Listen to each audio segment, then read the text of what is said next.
नमस्कार दोस्तों। आज मैं आपको ले चलूंगा उस युग में जिसे देवताओं का युग कहा जाता है। वह युग जब धर्म अपने चारों पैरों पर दृढ़ता से खड़ा था। वह युग जब सत्य ही जीवन का आधार था। वही है सतयुग।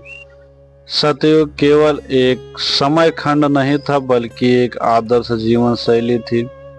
यह हमें सिखाता है कि जब इंसान अपने भीतर के लोभ, क्रोध, ईर्ष्या और असत्य को समाप्त कर देता है, तब पूरा समाज ही एक स्वर्ग का रूप ले लेता है। शास्त्रों के अनुसार सतयुग की अवधि 17,28,000 वर्ष बताई गई है। यह चतुर्युग का पहला युग है और सबसे महान भी। मनुष्य की औसत आयु इस युग में लगभग 1,00,000 वर्ष थी। लोग रोग मुक्त रहते थे। उनकी काया दिव्य और तेजस्वी होती थी। मृत्यु केवल तब आती थी जब व्यक्ति स्वयं इच्छा करता था। इसी कारण इस युग को कृत युग भी कहा गया है, यानी वह युग जिसमें सब कुछ पूर्ण और संपूर्ण था। सतयुग में धर्म एक बैल की तरह खड़ा था और उसके 4 पैर थे। सत्य हर इंसान के जीवन का आधार, करुणा सभी जीवों के प्रति दया, दान सबके साथ बांट कर चलना, तपस्या, आत्मशुद्धि और ईश्वर भक्ति का मार्ग। इन चारों के कारण कोई अन्याय, छल कपट, झूठ या पाप नहीं था। दोस्तों, सतयुग का समाज अद्भुत था। यहाँ अमीरी गरीबी का कोई भेद नहीं था।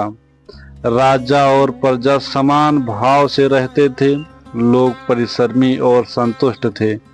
जातियां थीं, लेकिन कर्म के आधार पर। ब्राह्मण ज्ञान और तपस्या के लिए, क्षत्रिय रक्षा के लिए, वैश्य व्यापार और उत्पादन के लिए, शूद्र सेवा और सहयोग के लिए। परंतु कोई किसी को छोटा बड़ा नहीं मानता था।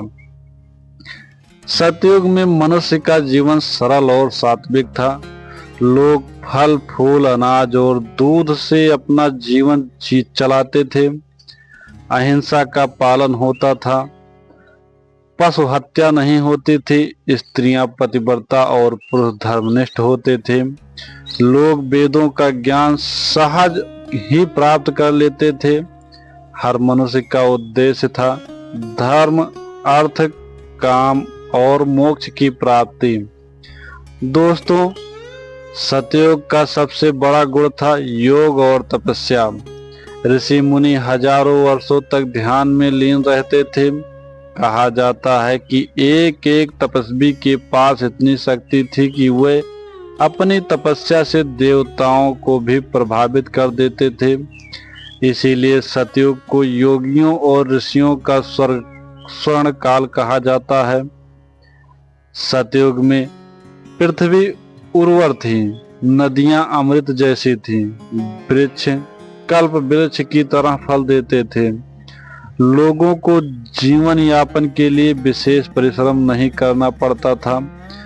सब कुछ स्वाभाविक रूप से उपलब्ध हो जाता था। तो दोस्तों, यही था सतयुग का आरंभिक स्वरूप। एक ऐसा युग जहां धर्म चारों पैरों पर खड़ा था। समाज समानता और शांति से भरा था। लोग दीर्घ आयु, रोग मुक्त और संतुष्ट थे। अगले भाग यानी पार्ट 2 में हम बात करेंगे सप्तऋषियों की कथाएं, सतयुग के महान राजाओं का शासन और ऋषि मुनियों की तपस्या और स्त्रियों का आदर्श रूप। अगर आपको यह कहानी पसंद आई हो तो हमारे चैनल शिक्षा और कहानियां को लाइक करें, शेयर करें और सब्सक्राइब करना न भूलें। जय हिंद, जय भारत।